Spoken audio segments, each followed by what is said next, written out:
मुच्यते। पूर्णस्य पूर्णमादाय पूर्णमेवावशिष्यते। ॐ शान्ति शान्ति शान्तिः।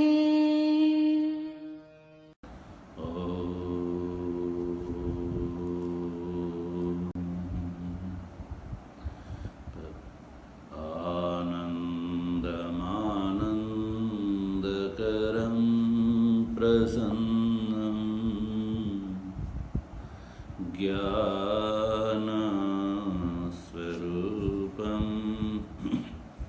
निजबोधयुक्तं योगीन्द्रमेड्यं भवरोगवेद्यं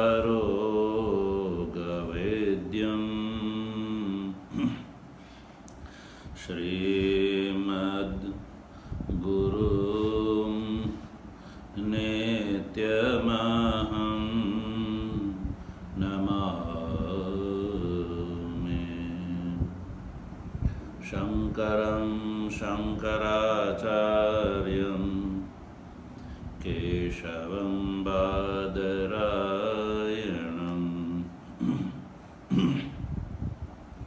सूत्रभाष्य कृतौ वन्दे भगवन्तौ पुनः पुनः। ईश्वरो गुरुरात्मेति मूर्तिभेदविभागिने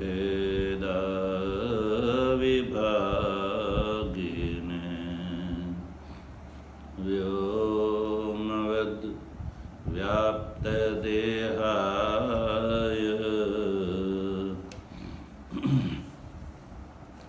दक्षिणामूर्तये नमः।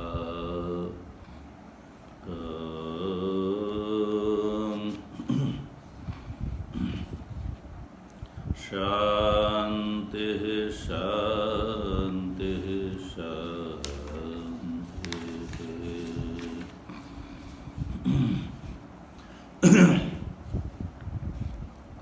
तत्व जिज्ञासु सज्जनों,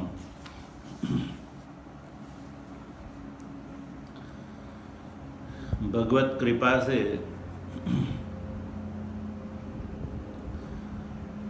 स्वामी श्री प्रेमपुरी जी महाराज के संस्मरण में संस्थापित इस प्रेमपुरी आश्रम मुंबई के प्रांगण के संदर्भ में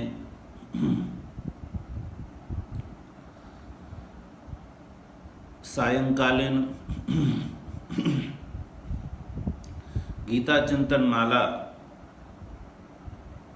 के अंतर्गत क्षेत्र क्षेत्रज्ञ विभाग योगः नामक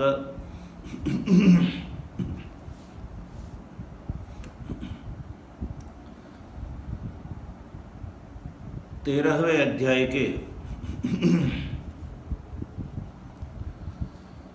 16वें श्लोक का हम लोग कल विचार कर रहे थे।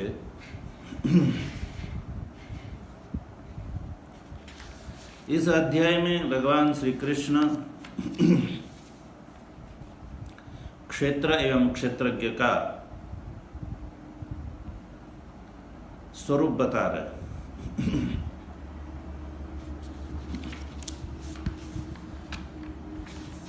क्षेत्र जड़ है, क्षेत्रज्ञ उससे भिन्न है, चैतन्य है। और ये जो क्षेत्रज्ञ है वो पारमार्थिक रूप से ब्रह्म से अभिन्न है।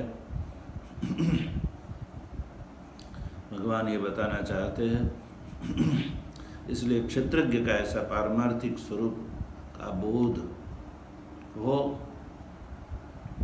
इसलिए इस बोध की योग्यता के लिए भगवान ने अमानित्वादि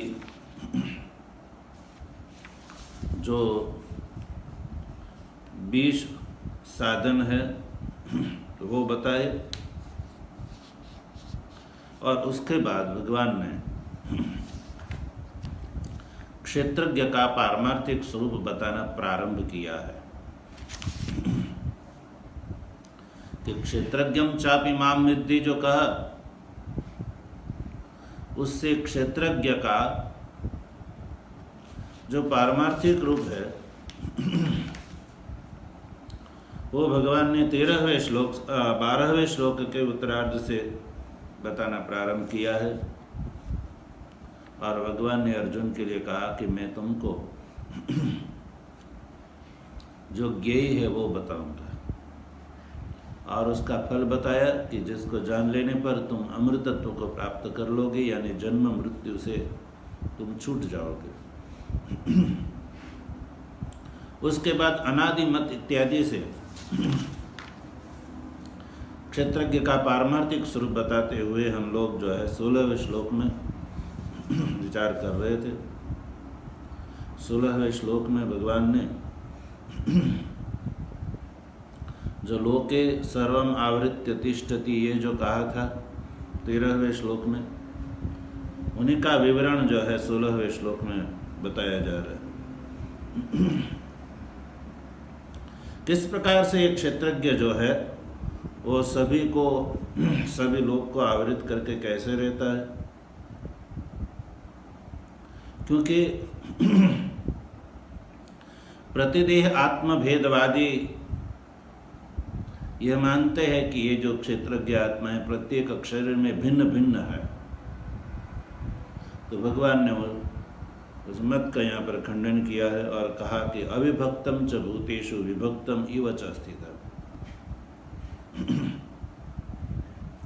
भूतेषु अविभक्तम च, ये सभी देहधारी भूतों के अंदर ये जो आत्मा है वो अविभक्त रूप से रहता है। अविभक्तम का अर्थ है अभिन्नम, अभिन्न रूप से रहता है। एकम एव, अभिन्न का और अर्थ ले लीजिए एकम एव, एक से रहता है। जैसे 1000 जलपात्र पड़े हुए हैं, उस जलपात्र में बिंब रूप जो सूर्य है वो प्रतिबिंब रूप से सब के अंदर जैसे उनका प्रतिबिंब पड़ता है। प्रतिबिंब रूप से वो यद्यपि भिन्न है किंतु बिंब रूप से वो जैसे एक ही है, एक ही रूप में सबके अंदर वो विद्यमान है। वैसे ही ये जो क्षेत्रज्ञ आत्मा है वो सभी प्राणियों में अभिन्न एक ही है, प्रत्येक देह में भिन्न नहीं है, क्योंकि उसका पारमार्थिक स्वरूप है व्योमवत् सर्वव्यापक है।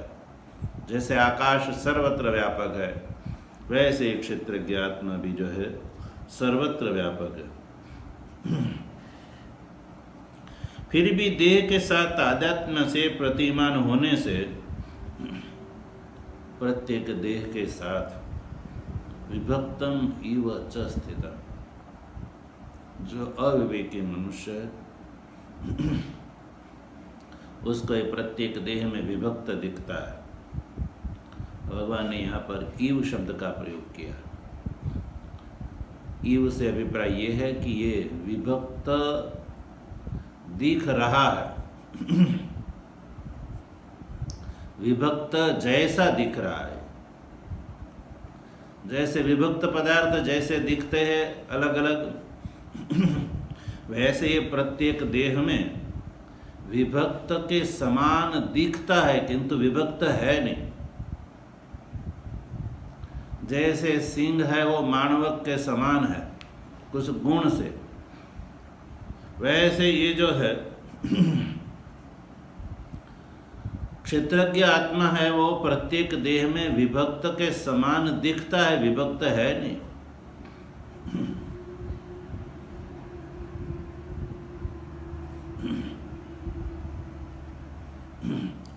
क्योंकि औपाधिकत्व के कारण जो अपारमार्थिक रूप से वो जो है घटादि घट में जैसे आकाश के समान वो भेद का अवभास होता है, वस्तुतः भेद नहीं है। तो इससे भगवान ने ये जो क्षेत्रज्ञ है वो सर्वव्यापक है, पारमार्थिक रूप से ये बताया। अब यहाँ पर एक शंका होती है।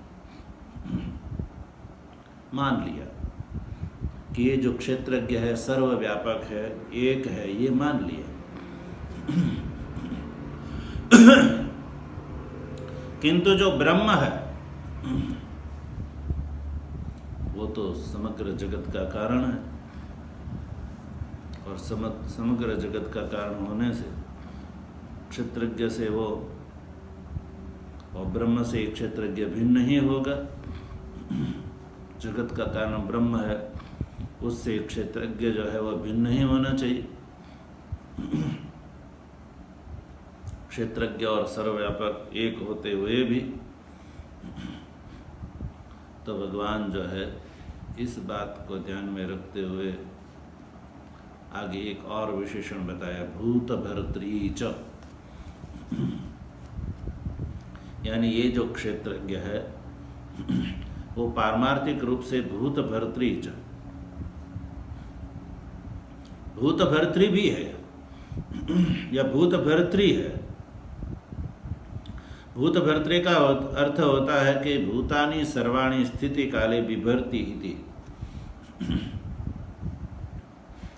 स्थिति काल में, यानी जन्म धारण करने के अनंतर की जो अवस्था है उसको स्थिति काल बोलते हैं।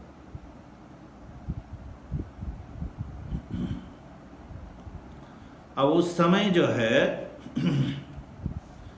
सर्वाणि भूतानि बिभर्ति, सभी भूतों का ये पालन करता है। और ग्रसिष्णु भी कहा है क्षेत्रज्ञ के लिए भगवान ने।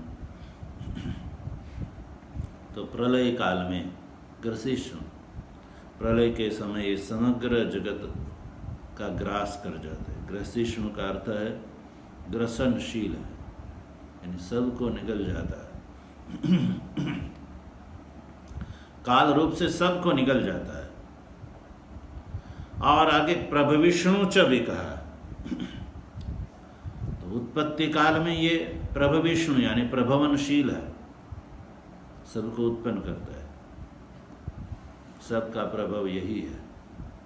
तो भला बताइए, एक क्षेत्रज्ञ के लिए भगवान ने एक क्षेत्रज्ञ ही जो है उत्पत्ति, स्थिति एवं लय का कारण बताया।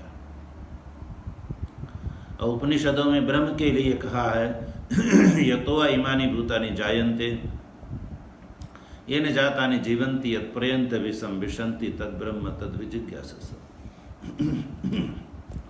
ब्रह्म का स्वरूप बताते हुए उपनिषदों में बताया कि जिससे सब भूत उत्पन्न होते हैं, जिसमें स्थिति करके रहते हैं और जिसमें लीन होते हैं, वो ब्रह्म है।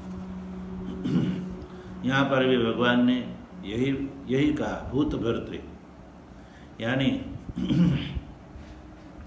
समग्र भूतों का स्थिति काल में पालन करने वाला यही है। यानी क्षेत्रज्ञ से ही ये समग्र संसार की स्थिति है। क्षेत्रज्ञ यदि न हो तो ये संसार रह नहीं सकता है। जैसे समझ लो कि सर्प है जो दिख रहा है, भ्रांतिजन्य सर्प, उस भ्रांतिजन्य सर्प की स्थिति रज्जु ही है। भ्रांतिजन्य सर्प की जो है उसको निगलने, उसको समाप्त करने वाली भी, अपने में समेट करके समाप्त करने वाली भी रज्जु ही है। और सर्प की उत्पत्ति भी रज्जु के कारण ही है। रज्जु वहाँ पर अधिष्ठान रूप से नहीं होती तो सर्प की उत्पत्ति, सर्प की स्थिति और सर्प का लय नहीं हो सकता था। ठीक इसी प्रकार से जो क्षेत्रज्ञ है वो पारमार्थिक रूप से सारे संसार का जो है धारण करने वाला है। ग्रसिष्णु यानी तो ग्रसन काल होकर के ग्रास, संसार का ग्रास करने वाला भी यही है, नाश करने वाला भी यही है। और प्रभविष्णु यानी जो है प्रभवन, उत्पत्ति का भी कारण जो है सज्जनों, ये जो है क्षेत्रज्ञ ही है, भगवान ने कहा। और देखो जैसे अभी मैंने कहा रज्जु वगैरह, रज्जु में जो है सर्पादि माया कल्पित है, वैसे ही ये जो जगत है वो स्थिति, प्रलय और उत्पत्ति, जगत की स्थिति, उत्पत्ति और जो है लय का कारण भी ये जो ब्रह्म ही है। और जो है वो तत् जो है तद्गेयम, तद्गेयम यहाँ पर ऊपर से लगा लीजिए कि तद्गेयम, जो उत्तरार्ध में है ना, तज्ज्ञेयम भूतभर्तृ च ग्रसिष्णु प्रभविष्णु च तज्ज्ञेयम। जो भूतभर्तृ है, जो ग्रसिष्णु है, जो प्रभविष्णु है, वो जो है तद माने यही जो क्षेत्रज्ञ जो है, प्रत्येक देह में एक ज्ञेयम। अर्जुन, इस क्षेत्रज्ञ को प्रत्येक शरीर में एक करके जानना चाहिए, प्रत्येक देह में भिन्न रूप से नहीं, किंतु प्रत्येक देह में एक रूप से जानना चाहिए। क्योंकि जैसे रज्ज्वादि में सर्पादि माया कल्पित है, वैसे ये जो है अधिष्ठान सत्ता परमात्मा में ये जो जगत है वो भी माया कल्पित है। तो जगत की ये जो दिखने वाला जगत है उसकी स्थिति, लय और उत्पत्ति का कारण जैसे ब्रह्म है, उस ब्रह्म को ही तदेव क्षेत्रज्ञम प्रत्येक देह में एक रूप से जानना चाहिए, न ततः अन्यथा, ब्रह्म से अन्य रूप से नहीं, पारमार्थिक रूप से जो क्षेत्रज्ञ है वो ब्रह्म रूप ही है।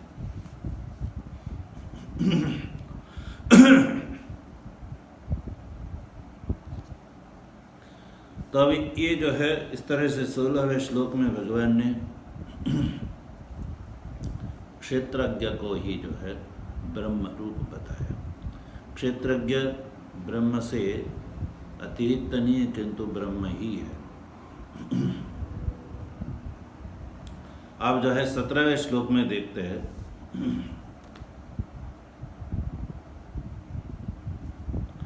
अब जब कहा कि शंका उठते हैं, जब कहा कि ये जो है क्षेत्रज्ञ जो है सर्वत्र विद्यमान है, ये जब कहा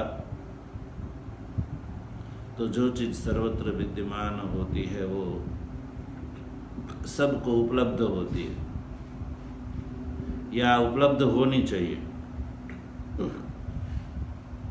अब सर्वत्र विद्यमान होते हुए भी तन न उपलब्ध थे, ये जो है उपलब्ध सबको क्यों नहीं होती? और यदि उपलब्ध ये कहेंगे सर्वत्र विद्यमान होने पर भी उपलब्ध होती है चेत तरहि जड़मेव स्यात्, फिर तो जड़ ही होगी, सबको उपलब्ध होती है तो वो जड़ ही होगी, ऐसी आशंका है।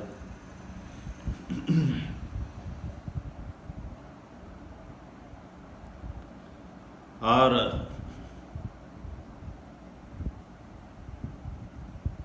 तो कहा कि नहीं, जड़ नहीं हो सकती, ये स्वयं ज्योति है, सर्वत्र विद्यमान होते हुए भी वो उपलब्ध नहीं होती है, तो फिर उसमें जड़त्व की प्राप्ति होती है, ये शंका हो सकती है यहाँ पर। लेकिन भगवान के कथनानुसार ऐसा नहीं होगा।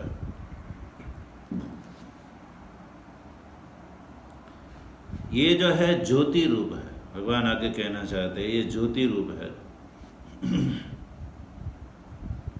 अब ज्योति रूप होते हुए भी रूपादिहीन होने से, इंद्रियादि के द्वारा अग्राह्य होने से, वो सर्वत्र होते हुए भी चक्षुरादि के द्वारा उसकी उपलब्धि नहीं होती है।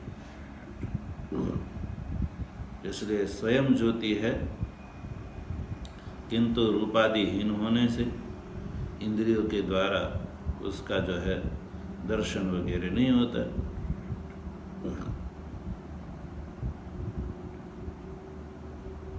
17वें श्लोक में यही बात भगवान बता रहे, ज्योतिषमपि तज्ज्योतिस्तमसः परमुच्यते, ज्ञानं ज्ञेयं ज्ञानगम्यं हृदि सर्वस्य विष्ठितम्। ये जो क्षेत्रज्ञ है वो जड़ नहीं है, स्वयं ज्योति है, भगवान कहते हैं। ज्योतिषामपि तज्ज्योति, कहा कि हे अर्जुन, ये जो आत्मा है, तत् माने ये जो ज्ञेयम ब्रह्म, जिसको हमने पिछले श्लोक में भगवान कहते हैं अर्जुन तुम्हारे लिए कहा, तत् माने ज्ञेयम ब्रह्म, जिसका मैं तुम्हारे सामने वर्णन कर रहा हूँ, वो ज्ञेय ब्रह्म है। वो तत् माने ज्योतिषाम अपि ज्योति, ये जो क्षेत्रज्ञ ब्रह्म है वो ज्योतियों की भी ज्योति है। ज्योतिषाम अपि ज्योति, ज्योतिषाम से अभिप्राय जो अवभासक पदार्थ है संसार के अंदर, जो संसार में दूसरे को प्रकाशित करने वाले जितने भी पदार्थ है, वो यहाँ पर जो है षष्ठी बहुवचनांत जो ज्योति शब्द से ग्रहण करेंगे। क्योंकि संसार में कई एक जो है अवभासक पदार्थ है, आदित्य से लेकर वाणी तक। बृहदारण्यक उपनिषद में ये जो है आदित्य से लेकर वाणी तक के पदार्थ जो है वो ज्योति रूप में बताए गए हैं। जैसे सबसे पहले तो जो है आदित्य ज्योति है, उसके बाद चंद्र को बताया गया है, क्योंकि आदित्य जो है वो दिन में ही उसका दर्शन होता है, रात में आदित्य का दर्शन नहीं होता है, रात में भी व्यवहार होता है। तो रात में जो है चंद्र की ज्योति है। अब प्रश्न उठता है कि भाई चंद्र भी जब अमावस्या की काली रात्रि को चंद्र का भी दर्शन नहीं होता है, तब भी व्यवहार तो होता ही है। तो कहा कि उस समय जो है विद्युत वगैरह से व्यवहार होता है। विद्युत चमकती है तो आपको रास्ता दिख जाता है। अब विद्युत का जो विद्योतन है वो तो बारिश के ऋतु में ही होता है। इतर ऋतुओं में भी जो अमावस्या की रात को व्यवहार होता है तो वो किस ज्योति से होता है? तो कहा कि अग्नि से। कंडे जला लो, लकड़ी जला लो तो प्रकाश होगा। लेकिन जब कंडे और लकड़ी भी विद्यमान न हो तब वाणी से प्रकाश होता है। अंधेरे में आप एक दूसरे को बुला लो तो सामने वाला व्यक्ति कितना दूर है, कौन है, यदि आप उसके आवाज़ को पहचानते हैं तो आप पता चल लगा लेते हैं कि ये व्यक्ति है और इतना दूर। तो सज्जनों, वाणी से भी प्रकाश होता है। तो इस तरह से आदित्य, चंद्र, विद्युत, अग्नि एवं वाक, संसार में ये सब जो है अवभासक कोटि में माने जाते हैं। ये जो अवभाषक पदार्थ है, ये सारे के सारे अवभाषक पदार्थ जो है षष्ठी बहुवचनांत ज्योति शब्द से यानी ज्योतिषाम से ग्रहण किए जाएंगे। आदित्यादि से लेकर वाणी बुद्धि आदि के पर्यंत ये सब बाह्य है। और जो है बुद्धि आदि अंतकरण अंतर ले लीजिए तो बाह्य और आंतर जितनी भी जो है अवभाषक ज्योति व्यवहार दशा में मानी जाती है, उन सब की ये ज्योति है।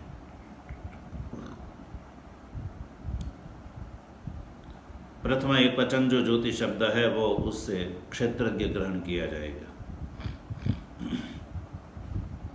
यानी संसार के अंदर जितने अवभाषक ज्योति है, उन अवभाषक ज्योतियों के अंदर जो ज्योति है वो ये क्षेत्रज्ञ की है, कहते हैं। ज्योतियों की भी ये ज्योति है, सबका अवभाषक है। और आप ये देखते ही है कि व्यवहार में जितने अवभाषक ज्योति है वो सब जड़ है। अब वो ये जो जड़ ज्योति है वो चेतन ज्योति से ही प्रकाशित होती है। इसलिए क्षेत्रज्ञ को भगवान कहते हैं ज्योतियों की भी ज्योति है। सबका ये क्षेत्रज्ञ सबका उपासक है। इसके रहते हुए ही सब व्यवहार होता है। और चेतन ज्योति से जड़ ज्योति का जो अवभाषकत्व है वह ज्योति चेतन ज्योति में उत्पन्न हो सकता है, क्योंकि भगवती श्रुति भी बताती है येन सूर्यस्तप्ति तेजसा इद्धः। तो उपनिषद में कहा येन सूर्य स्तपति, जिससे सूर्य जो तपता है, तेज सा इद्ध, ये ज्योति के तेज से सूर्य जो है तपता है। सूर्य के जो अंदर ईंधन है वह इसी चैतन्य का है। चैतन्य सूर्य में से चैतन्य निकाल लिया जाए तो सूर्य की जो है कोई स्थिति नहीं रहेगी। इसलिए जो क्षेत्रज्ञ है वो सबकी ज्योति है, चैतन्य रूप से सबके अंदर ये विद्यमान है। इसलिए सारे संसार को ये प्रकाशित करती है। अन्यत्र उपनिषद में कहा तस्य भाषा सर्वमिदं विभाति। तस्य भाषा माने ये जो आत्मा के प्रकाश से ही इदम सर्वम विभाति, यानी जो है वो इंद्रियों का विषय होता है, इंद्रियों के द्वारा इसकी प्रतीति होती है। भगवान श्री कृष्ण भी 15वें अध्याय में बता चुके न तद भाषयते सूर्यो न शशांको न पावकः यद गत्वा न निवर्तन्ते तद्धाम परमं मम। ये आत्मा ऐसा है, न तद भाषयते सूर्य, सूर्य जिसको प्रकाशित नहीं कर सकता, न चंद्र भी जिसको प्रकाशित नहीं कर सकता है, न पावक है यानी अग्नि भी जिसको प्रकाशित नहीं कर सकती है, क्योंकि ये सब पर प्रकाशित है। पर प्रकाशित पदार्थ को अवभाषकत्व के लिए अन्य से प्रकाश चाहिए, और ये जो क्षेत्रज्ञ ज्योति है उसको जो है सारे संसार को प्रकाशित करने के लिए अन्य से प्रकाशांतर की आवश्यकता नहीं है। उसके रहते हुए सारा संसार प्रकाशित होता है। और भगवान जो है 15वें श्लोक में एक और बात कहेंगे, यदादित्यगतम तेजः जगद्भासयते अखिलम् यच्चंद्रमसि यच्चाग्नो तत्तेजो विद्धि मामकम्। भगवान ने आगे 15वें अध्याय में आगे कहना, यद आदित्यगतम तेज, जो आदित्यगत तेज जो है वो सामान्य नहीं, अखिल जगत भासयते, संपूर्ण संसार को प्रकाशित करने वाला ये जो आदित्यगत जो तेज है, तो तेज मामकम विद्धि, ये जो तेज है अर्जुन वो मामकम मेरे से है, मेरे से यानी जो है सर्वत्र व्यापक चैतन्य उससे है। जैसे भगवान यहाँ क्षेत्रज्ञ को बता रहे, तो क्षेत्रज्ञ से है। क्षेत्रज्ञ के रहते हुए ही क्षेत्रज्ञ जो पारमार्थिक रूप से सारे संसार को प्रकाशित करता है।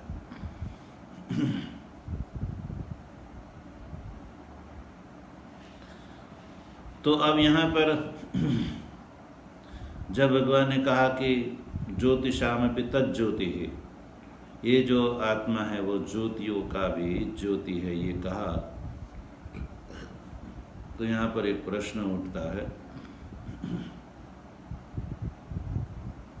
कि ये जो है स्वयं जड़ नहीं है, ठीक है, स्वयं ये ज्योति रूप है, किंतु जड़ संश्लिष्ट होगा ये? ऐसा यदि कोई जो प्रश्न करता है, तो इस बात को ध्यान में रखते हुए भगवान ने कहा तमसः परम उच्यते। तमसः परम यानी जड़ वर्ग से ये परम है।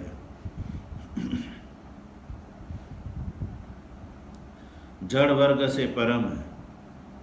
परम यानी जो है वो पारमार्थिक रूप से उससे भिन्न है। संसार में जितना जड़ वर्ग है उस जड़ वर्ग से ये परम है, यानी अविद्या और अविद्या का जो कार्य है, ये जो अपारमार्थिक जो जगत है, उस अपारमार्थिक जगत से ये परम यानी असंश्लिष्ट है। पारमार्थिक रूप से ये जो है इससे भिन्न है, अलग है। असंश्लिष्ट यानी जो है इससे उसका कोई लेने देने नहीं। तमसः परम, अंधकार यानी जड़ वर्ग से परम है, श्रेष्ठ है या असंश्लिष्ट है, भिन्न है, जड़ नहीं है। पारमार्थिक रूप से ये जो है चैतन्य, तत् उच्यते, तमसः परम उच्यते। भगवान कहते हैं तम जड़ वर्ग से भी ये परम यानी असंश्लिष्ट, असंस्पृष्ट जो है, जड़ से उसका कोई स्पर्श नहीं होता है। तद उच्यते, तद मानी ये जो है ब्रह्म है, उसको कहा जाता है। जैसे अभी पीछे कहा कि नहीं, सद और असत से उसका संबंध ही नहीं है। तो सत और असत ये जो है नाम और रूपात्मक, व्याकृत और अव्याकृत ये जो जगत है, उससे उसका कोई संबंध नहीं होने से उसको ये संसार से असंस्पृष्ट कहा जाता है, उच्चते यानी कहा जाता है। कहाँ कहा जाता है? तो उपनिषदों में कहा है अक्षरात् परतः परः। मुंडक श्रुति में कहा अक्षरात् परतः परः। यहाँ पर अक्षरात् परतः परम ने अक्षरात् में जो पंचम्यंत अक्षर शब्द है उससे उपनिषद में अव्याकृत माया ली गई है। अव्याकृत माया जो है वो जड़ है, उससे भी ये पर है यानी असंस्पृष्ट है। माया से इसका कोई स्पर्श नहीं है। इन श्रुति के माध्यम से और ब्रह्मवादियों के द्वारा भी यही कहा जाता है।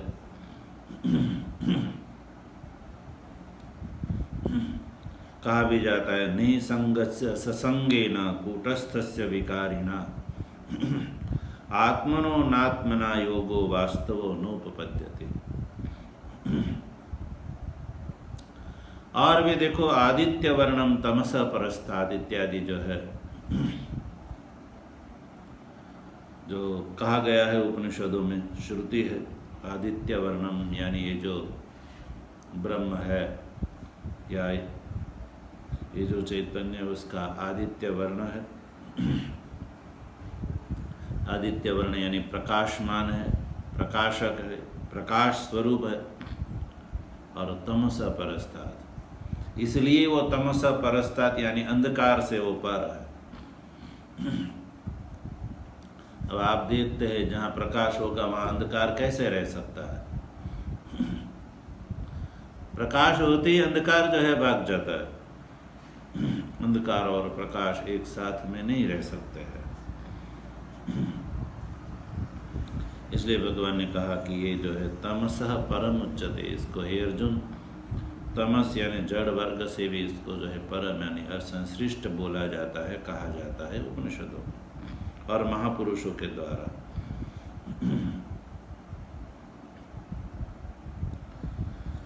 और भी भगवान श्री कृष्ण सज्जनों इस श्लोक के उत्तरार्ध में एक क्षेत्रज्ञ का स्वरूप बताते हुए कहते हैं ज्ञानम ज्ञेयम ज्ञानगम्यम। ये जो है आत्मा ज्ञानम है, ज्ञेयम भी है, ज्ञानगम्यम भी है।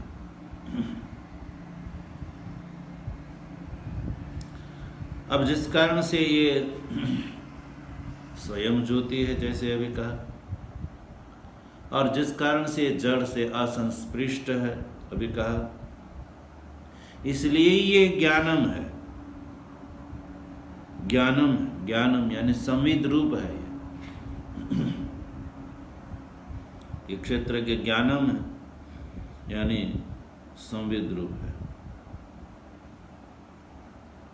यानी प्रमाण जन्य चेतो वृत्ति से ये अभिव्यक्त होता है, इसलिए संविद रूप पाता है भगवान।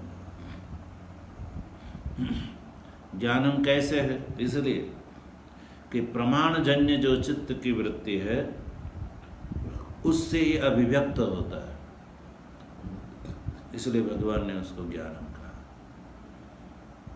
प्रमाण जन्य यानी उपनिषद रूप प्रमाण से जन्य जो ब्रह्माकार चित्त वृत्ति है, उस ब्रह्माकार चित्त वृत्ति से इसका बोध होता है, इसलिए ज्ञान होता है। इसलिए आत्मा को भी भगवान ने ज्ञानम कह दिया, यानी संविद रूप है। सब कह रहे, इनके रहते हुए सबका बोध होता है, इसलिए आत्मा संविद है। संविद जो है सबके अंदर एक रूप है। आप जागृत में ले लीजिए, स्वप्न में ले लीजिए, सुषुप्ति में ले लीजिए, ये जागृत आदि तीनों अवस्थाएं हैं, परस्पर एक दूसरे से बिल्कुल भिन्न है। जागृत आदि तीनों अवस्था एक दूसरे से बिल्कुल भिन्न है,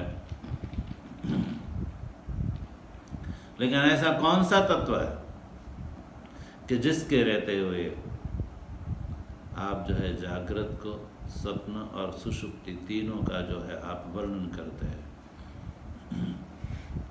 तो इससे जो है यही निश्चय होता है कि जागृत को जानने वाला जागृत से भिन्न, स्वप्न दशा का अनुभव करने वाला स्वप्न दशा से भिन्न, सुषुप्ति दशा का अनुभव करने वाला सुषुप्ति दशा से भिन्न।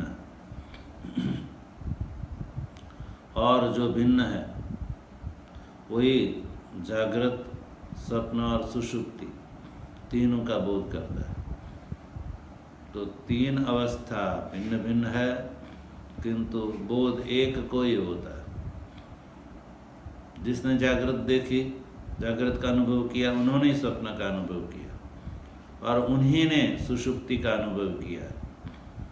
इसलिए जागृत आदि अवस्था को जानने वाला एक है और जागृत आदि अवस्था से अतिरिक्त है। ये जो है तर्क से भी निश्चय हो जाता है। और इस प्रकार से आज, कल और परसों, जो बीती हुई कल और आज और कल, इन तीनों काल को जानने वाला भी तीनों काल से अलग है। इसलिए अवस्था एवं जो काल है उसको जानने वाला जो एक ही है वो उनको संविद कहेंगे, और संविद जो है एक रूप्यात न विद्यते, ऐसा पंचदशिकार ने कहा।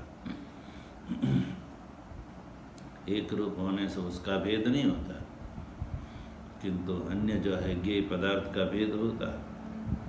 इसलिए ये ज्ञान है, यानी प्रमाणजन्य चेतो वृत्ति से ये विभक्त होता है, इसलिए संविद रूप है। और ज्ञानम है, फिर इसलिए वो जो ज्ञेयम भी है, इसलिए भगवान ने कहा ज्ञानम और ज्ञेयम भी इसको कहा। ये अर्जुन, यही जो क्षेत्रज्ञ है वो ज्ञेयम है। ज्ञेयम यानी जो है ज्ञातुम अर्हम है, ये जो है अर्जुन इसको जान सकते हैं, ज्ञातुम अर्हम।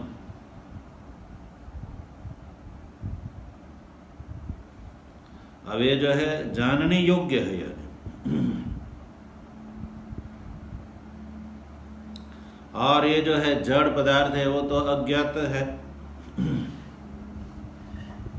अज्ञातत्वात् जड़स्य अज्ञातत्व भावेन ज्ञातुम अनर्हत्वात्। जड़ पदार्थ को इसके बिना आप जान ही नहीं सकते, इसके रहते हुए जो है जड़ पदार्थ को जान सकते हैं, इसलिए ये ज्ञेयम है।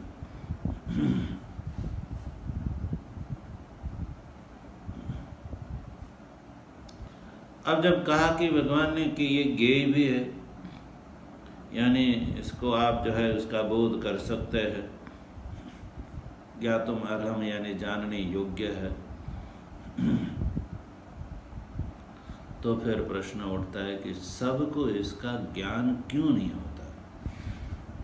कथम तरी सर्वे न ज्ञायते, ये प्रश्न उठता है। सर्वे जना कथम न ज्ञायते, इस संसार के अंदर जितने भी प्राणी हैं सब लोग उसको जानते क्यों नहीं घटपट आदि की भांति?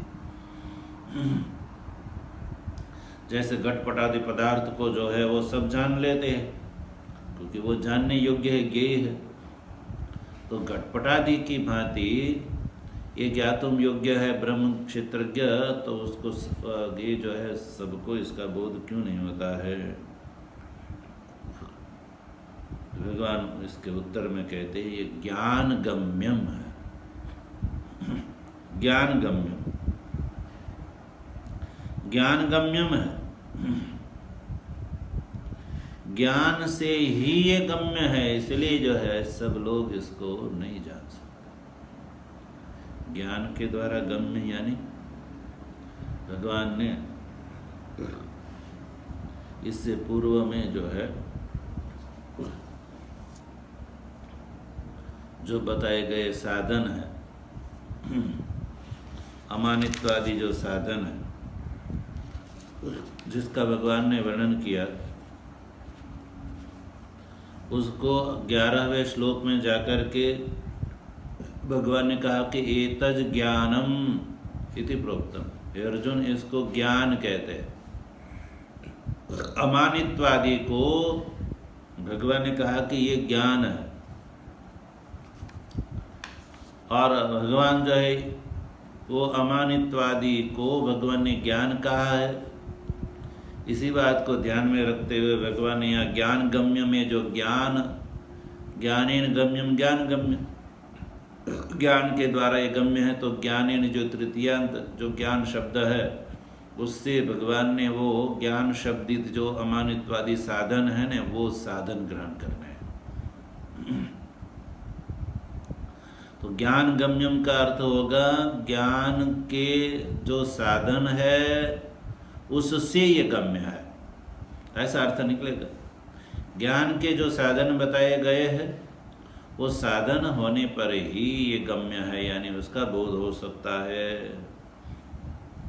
अब सबके अंदर सज्जनों साधन नहीं है, इसलिए सब लोग उसको नहीं देख पाते।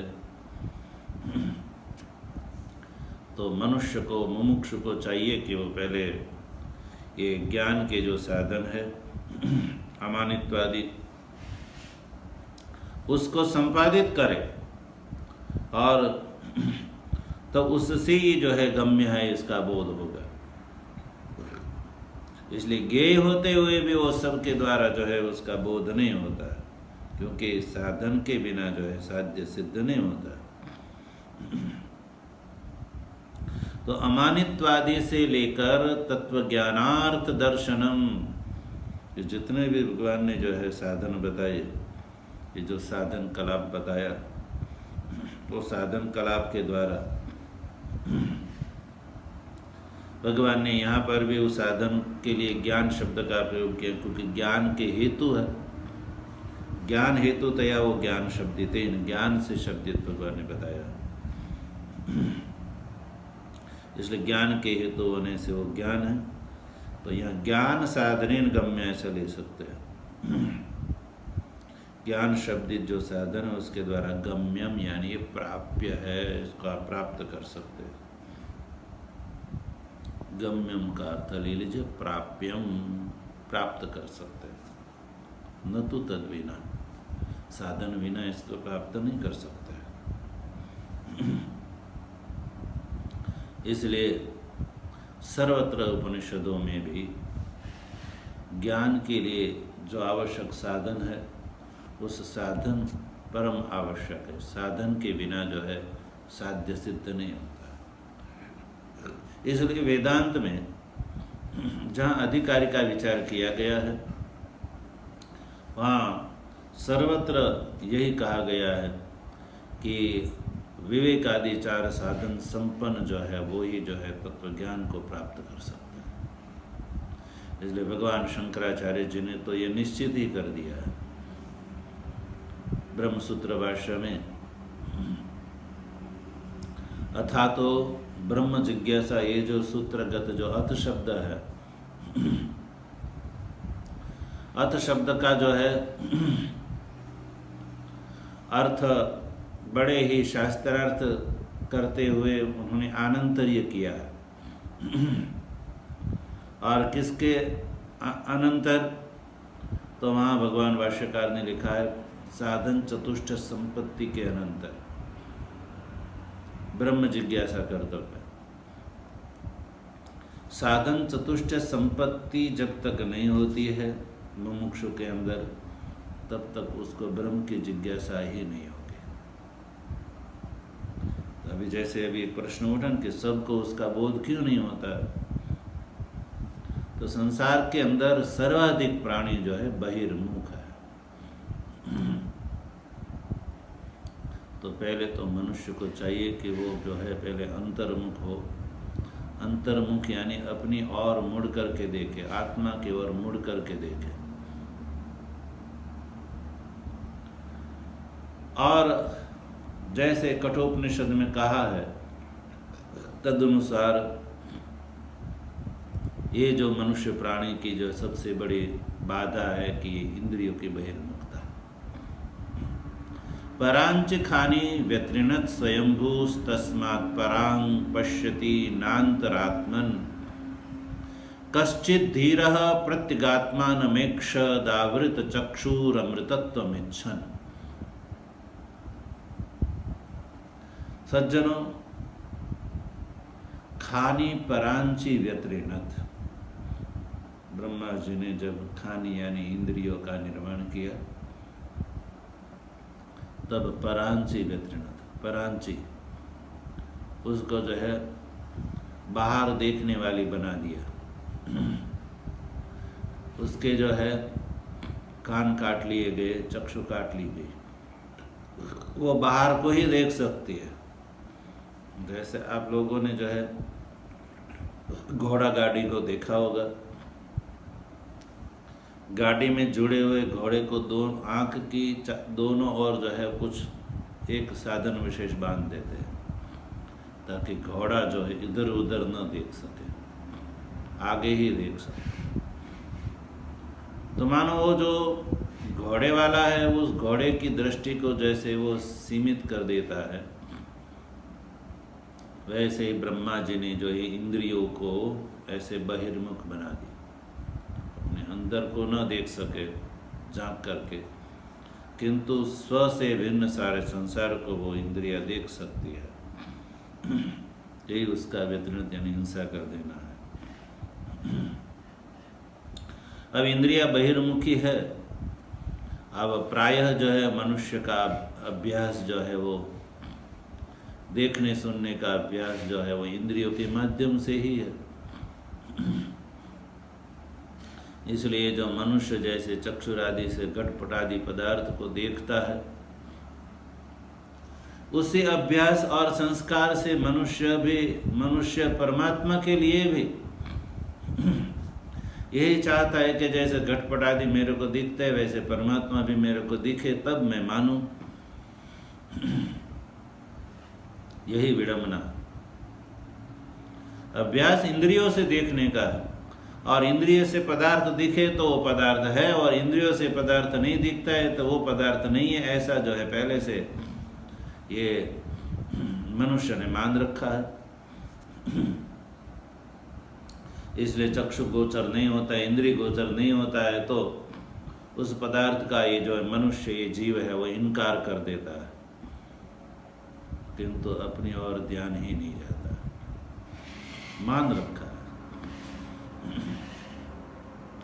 और परमात्मा बोध या आत्मबोध या क्षत्रज्ञ का इस प्रकार का पारमार्थिक बोध के लिए चाहिए कि वो इंद्रियों को जो है अंतर्मुखी करे। इसी श्लोक में कहा परांची ख्यानि व्यतीर्णत स्वयंभू तस्मात् परांग पश्यति। इसलिए इंद्रियों जो है वो परांग यानी बाहर को ही देखती है, यानी नाम रूपादि जो संसार है उसको देखती सुनती है, ना अंतरात्मन, अंतरात्मा को ये जो है नहीं देख पाती है, नहीं सुन सकती है। तो अंतरात्मा के लिए तो कहा कि कश्चित धीरः, कोई जो धीर पुरुष है, सब देहधारी जीव नहीं देख सकते, कोई धीर पुरुष है, प्रत्यगात्मानम ईक्षते, अपने जो प्रत्यगात्मा है उसको देखते हुए आवृत चक्षु इंद्रियों को जो है अंतर्मुखी करके अमृतत्व इच्छन, अमृतत्व की प्राप्ति के लिए साधन करता है। तो साधन करने वाला जो धीर पुरुष है वही जो आत्म तत्व को प्राप्त कर सकता है। तो वहाँ धीर का अर्थ किया है विवेक, और विवेक को जो है उपलक्षण मान करके विवेक, वैराग्य, शम दम आदि षट संपत्ति एवं मुमुक्षुत्व, ये चार साधन जब तक जीवन में संपन्न नहीं होते तब तक जो है सज्जनों आत्म तत्व का अभेद रूप से बोध हो नहीं सकता है। सबसे पहले विवेक चाहिए, आत्मा अनात्म का, जड़ चेतन का, ये जो विवेक है, इन साधनों का जो विशेष विचार है वो जो है ब्रह्मसूत्र के भाष्य में भगवान भाष्यकार ने स्पष्ट किया है। उसकी टीका प्रटीका का विचार करना चाहिए, ताकि वहीं पर पता चल जाता है कि ये साधन, चार साधन की क्यों आवश्यकता है। और ये सब जो है बहिर्मुख व्यक्ति जो है सज्जन वो साधन प्राप्त नहीं करता है, इसलिए परमात्मा को नहीं देख पाते, अनुभव नहीं कर पाते। इसलिए जो है सर्वत्र होते हुए भी सभी मनुष्य, देहधारी मनुष्य के द्वारा उसका ज्ञान नहीं होता है, इसलिए कि ये ज्ञान गम्यम है, साधन के द्वारा गम्यम है। तो अब ये एक और उत्तरार्ध में भगवान एक और बात लिखते हैं इस क्षेत्रज्ञ के लिए, हृदय सर्वस्य विष्ठितम्। अब जब यहाँ कहा कि इस आत्मा को जानने के लिए साधन चाहिए, ज्ञान गम्यम का अर्थ किया, साधनेन ज्ञान साधनेन गम्यम, तो फिर यहाँ पर आशंका ये हो सकती है यदि साधन के द्वारा ही गम्य है तो फिर कोई जो है देशांतर में व्यवहित होगा, यहाँ नहीं होगा कि देशांतर में वो रहता होगा, कि देशांतर में जो स्थित है उसको प्राप्त करने के लिए यहाँ से साधन करके जाना पड़ता है। जैसे गंगा जी है, वो कुछ एक देश विशेष में बहती है, तो जो अन्य देश में रहने वाले व्यक्ति है उसको यदि गंगा जी में स्नान करना है तो किसी साधन के माध्यम से उसको वो जो है हरिद्वार आदि जगह जो है पहुंचते हैं, तब जाकर के वो गंगा जी का दर्शन स्पर्शन वैसे कर सकते हैं। तो साधनेन गम्यम हुआ, जो भी उपलब्ध और प्राप्य साधन है उससे द्वारा पहुंचा जा सकता है। वैसे ही यदि इस आत्मा को साधन के द्वारा गम्य कहेंगे, ज्ञान गम्य से, तो फिर कोई वो देशांतर में व्यवहित, देशांतर से व्यवहित होगा कि कुछ देश बीच में विद्यमान है, उसको काट करके जाना होगा। तो ऐसा नहीं है। भगवान इस आशंका को ध्यान में रखते हुए अर्जुन के लिए कहा कि हे अर्जुन, हृदय सर्वस्य विष्ठितम, ये जो आत्म तत्व है वो सर्वस्य हृदय विष्ठितम, सबके हृदय के अंदर विद्यमान है, कहीं देशांतर से व्यवहित नहीं है। सर्वस्य हृदय यानी सर्व से अभिप्राय है सभी प्राणी जात, इस संसार के अंदर जितने भी देहधारी, मनुष्य ही नहीं, कीट पतंग आदि से लेकर ब्रह्मा जी पर्यंत जितने देहधारी जो प्राणी है, उन सब देहधारी प्राणियों की हृदय, हृदय का अर्थ है बुद्धि, बुद्धौ, देखिए बुद्धि में स्थित है, बुद्धि में विष्ठित है, विष्ठित यानी स्थित है, सर्वत्र सामान्य रूप से उसमें स्थित है। अब हृदय कहा तो ये प्रश्न उठता है केवल हृदय में होगा, अन्यत्र नहीं होगा, तो ऐसा नहीं है। उपनिषदों में जब कहा जाता है कि परमात्मा हृदय में अधिष्ठित है, हृदय सन्निविष्ट इत्यादि कहा जाता है, सदा जनानाम हृदय सन्निविष्ट इत्यादि जो कहा जाता है, तो इसका मतलब ये नहीं कि वो हृदय के अंदर वो पिंडीकृत होकर के रह लेता है। हृदय में रहने का अभिप्राय है कि हृदय में इसका बोध होता है, और हृदय से अभिप्राय अंतःकरण, अंतःकरण में इसका बोध होता है, अंतःकरण से बोध होता है।